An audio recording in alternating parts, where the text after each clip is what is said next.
The UFC has certainly not shied away from giving us plenty of beautiful matchups towards the end of the year. Usually towards the end of the year for UFC, we get dry matchups, we get flyweight title fights, and yeah, that might even be true for this year, but this year we have one of the biggest flyweight title fights ever, man. I've never been this excited for a flyweight title fight, and we just have a lot of fun fights lined up for the very end of the year. It's something we usually don't see, especially considering that the UFC just signed a $7 billion deal with Paramount, so you would expect them to save all their big fights for that.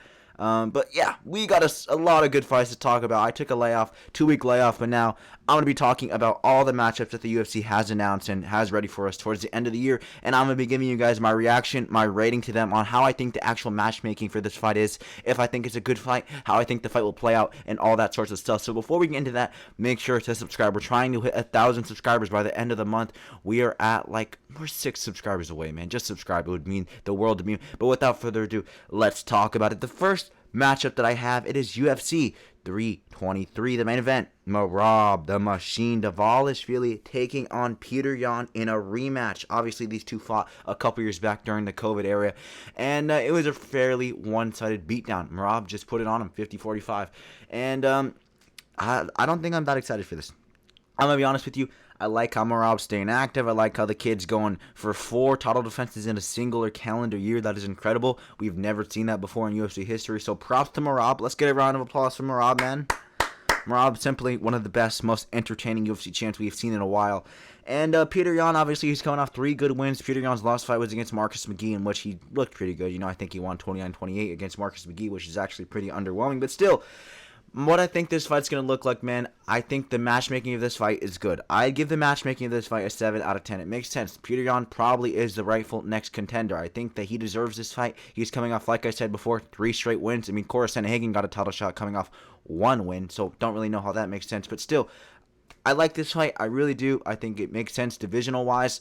But, the actual fight, it's a 4 out of 10, man. This is not going to be a very close fight whatsoever. You want me to lie to you, or you want me to be honest with you? In terms of what we've seen before, we've seen a 50-45 all those years ago. That wasn't even all those years ago. It was like 3 years ago. It was underwhelming. It was a pretty boring fight. Merab just beat down on Peter Yan. Merab Dvalishvili has improved by greatness since this last fight. Merab Dvalishvili in that fight versus Merab Dvalishvili now, it's incredible. Merab has been improving every fight, but just the difference between him in that fight versus this fight, it's clear. It really is. His cardio is better. Literally, his striking is actually good now. Merab's striking is actually like some of the best in the bantamweight division. This guy literally almost knocked out Corey Sandhagen. I want to put that into perspective for you guys, but yeah, it's going to be a very one-sided fight. I'm not a fan of it. Peter Yan, of course, the kid has probably improved in the last couple years. Apparently, he had a broken hand in the first fight, but Merab's that guy. Merab is the bantamweight GOAT. We know this now, and with 4 title defenses overall and in a singular year, this guy is setting himself up to be one of the greatest of all time. Merab Dvalishvili, I think this is going to be a little bit, I think it's going to be closer than the first fight, because usually when someone gets blown out in the first fight and they do a rematch, it's for a reason, right? So Peter Yan's definitely going to improve in a little bit of areas, but still, probably a 49-46. Before it was a 50-45, now it's a 49-46. Merab is going to go in there. He's going to get another record-breaking amount of takedowns. Peter Yan's going to look stupid. And, yeah, man, that's just how it's going to go. We're going to see another Merab classic where he just takes you down relentlessly, and Peter Yan is just going to be looking stupid in a way. I hate to say that about my boy Peter Yan, but that's just how it's going to go. Moving on to the next fight that we have booked for UFC 223, arguably better than the main event. Pantoja's a great champion, but he ain't never fought Joshua Van, man. Oh, obviously, we knew this fight was next. We've known this fight was going to be next for months, pretty much. Ever since UFC 317, when Joshua Van and Brandon Royval went to war, put on one of the best fights I've ever seen, and Pantoja beat Kai Kara France, this fight was all but confirmed, and it's here. UFC 323. Get excited about this one, boys, because it is certainly, it has potential to be one of the best fights of the year. I've never been this excited for a flyweight fight in my lifetime. I don't remember the last time a flyweight fight had this much hype, a flyweight title fight. Even Demetrius Johnson, when the kid was farming title defense against Ray Borg, it wasn't doing this well, man. This is just pinnacle, man. Young versus old. Pantoja, can he settle it for the old guard? Can he potentially cement himself as the greatest flyweight of all time versus Joshua Van? Joshua Van, the young up-and-comer, potentially looking to become the second ever youngest UFC champ. So it's definitely a great fight. And you guys can tell I'm glazing it. Here's what I think of the matchmaking and the actual fight. 10 out of 10 for both. It literally makes so much sense. The matchmaking in this fight, you would have been called an idiot if you said that anyone other than Joshua Van deserves a title shot other than him. After UFC 317, Joshua Van went out there. He beat the number one contender on 2 weeks' notice. That makes him the number one contender, and Pantoja becomes an even more dominant champion. The actual fight, how I think this is going to go, it's an iconic wrestler versus striker matchup. And usually the wrestler wins. In a lot of scenarios in the past, the wrestlers won. Actually, the last time, we kind of seen a wrestler get knocked out by Alex Pereira. So hopefully it goes similar to that. I will be rooting for Joshua Van. We will be rooting for Joshua Van. I've liked Joshua Van since his fight at UFC. I think it was the Rose Namajunas versus Tracy Cortez card. That's the first Joshua Van fight I ever watched, and he got chinned. He got chinned badly by Charles Johnson. So hopefully that doesn't happen in this fight. Pantoja versus Joshua Van. Great fight. I love this fight, and I think it's going to deliver, certainly. Moving on to the featured fight of UFC 323, I believe. Cejudo versus Gay Boy Talbot. It's an interesting fight. I like this fight. Matchmaking-wise, it's stupid, okay? Obviously, I'll talk about that a little bit later. I like this fight. This seems like a fun fight to make. Cejudo, obviously, the kid's a little bit older. He's coming off, 3 straight losses to Aljo, to Marab, and I believe Song Yadong. So he's not really looking good anymore. This is his retirement fight. And Peyton Talbot, the kid's coming off a good win to Felipe Lima at UFC 317. Before that, he lost to Raoni Barcelos. My prediction for this fight? Well, we can talk about that, man. I think Cejudo's going to lay on Talbot for 3 rounds.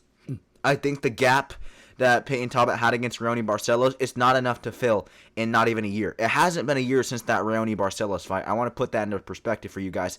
And Raoni Barcelos, his wrestling, his grappling, his jiu-jitsu, it's not world class. Cejudo is a world class wrestler, a gold medalist. He's going to be able to take Peyton Talbot down real easily. And I don't like the matchmaking in this fight. I think it's really stupid. This is Henry Cejudo, his retirement fight. One of the greatest flyweights of all time. The UFC knows it's his retirement fight. One of the greatest flyweights of all time. Two-time champ, double champ.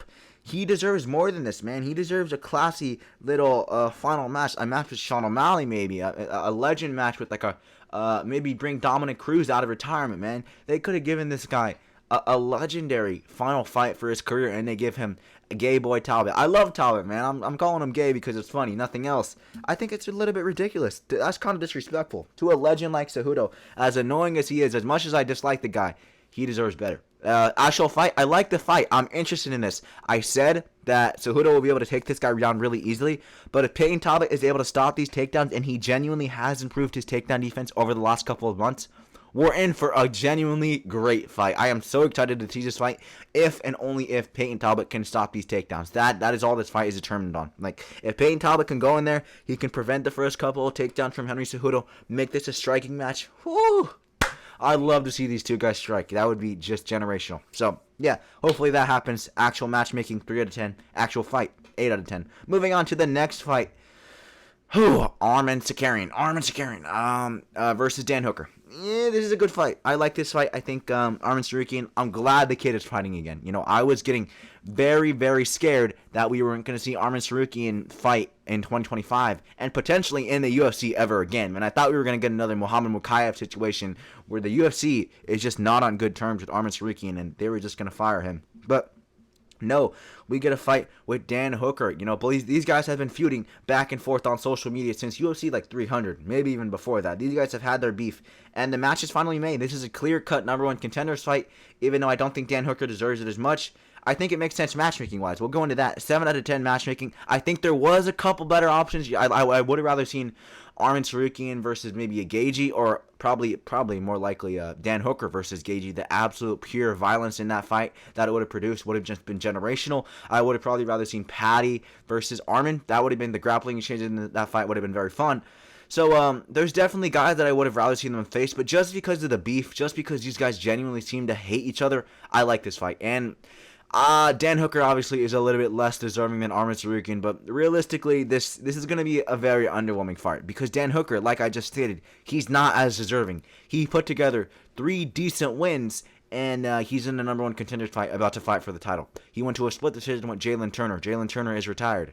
Actually, Jalen Turner. I just heard Jalen Turner's coming out of retirement, so that's pretty good for the kid. But off topic. Dan Hooker versus Arman Tsarukyan. The matchmaking's good. The actual fight's not going to be close, guys. I hope we all know this. I hope we all aren't stupid. Maybe I am stupid, man. Because Dan Hooker, I kind of forgot he beat Gamrot. And did he really beat Gamrot? Because that was kind of a robbery. But he was able to stuff a lot of Gamrot's takedowns. And he's facing another relentless kind of wrestler in Arman Tsarukyan. So maybe, but Arman Tsarukyan, I truly do believe Arman Tsarukyan is probably the second best lightweight in the world as of right now. And he's going to go in there. He's going to be able to take Dan Hooker down. He's going to be able to smash Dan Hooker's face in. And even on the feet, I think Arman Tsarukyan's striking is actually pretty underrated. And he's not just a brawler like Dan Hooker. So Arman Tsarukyan pretty much getting a free win here. And hopefully this catapults him back into the title picture. Early next year, we can see a fight between Ilia Topuria and Arman Tsarukyan. That'd be fun. Moving on to the co-main event of UFC Qatar. This is something I want to sit on and talk about for a while because I love it. Ooh, don't you guys just love when the UFC gives us two sold-out co-main events for pay-per-views on a fight night? This is just generational. You're telling me that this fight and this fight are on the same night, brother? Oh, I'm in love, and it's a fight night, man. Muhammad Mokaev. Sorry, not Muhammad Mokaev. I'm forgetting the kid's name. Bilal Muhammad. He's taking on Ian Machado Gary. It's a good fight. Don't get me wrong. I love this fight, man. I truly do adore this fight. Bilal Muhammad, former champion. Ian Machado Gary, I think he has looked so good since that Shavkat fight. In that Carlos Prates performance, which has aged very well, he looked very good. And who knows how good Shavkat is, bro. I don't know when Shavkat's going to fight again. I don't even know if Shavkat's good. But maybe it's a good loss for Ian Gary. I don't know. It's a pretty close fight as well. So, matchmaking in this fight, I think it makes a lot of sense. It's an 8 out of 10. It makes sense that these two guys are fighting. Two guys who are basically one win away from the title. Maybe Bilal's actually, these guys are 2 wins away from the title. I don't really know. It's very interesting how the welterweight division could play out. It all really depends on how JDM versus Islam goes. But depending on that, maybe we could see Bully B fighting for a title in 2026. But matchmaking, 8 out of 10. Both of these guys, they've had recent losses, but they seem to be bouncing back pretty well. I think this makes sense. Obviously, they've had their beef. Another fight that's had a lot of beef was Usman versus Bilal Muhammad. We didn't get that. Sucks. But I still think this is the second best option. An actual fight. Man, this is a toss-up for me. I could not tell you who's going to win this fight.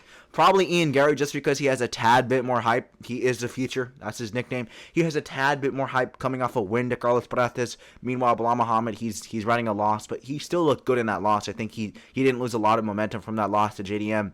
So, it's interesting, man. This is the closest a fight can possibly get. I don't know who's going to win this. I'd lean towards Ian Gary, but still, Bilal Muhammad, this guy could go in there and put on a wrestling clinic. Let's see how Ian Gary is able to respond to a dominant grappler like Bilal Muhammad. Let's see how Bilal Muhammad is able to respond to someone who's probably just sly off JDM's on the striking. It's going to be interesting. I feel like Bilal Muhammad stylistically should win it, but just with age and him coming off that loss, I think that's a pretty big factor. So Bilal Muhammad probably wins that fight.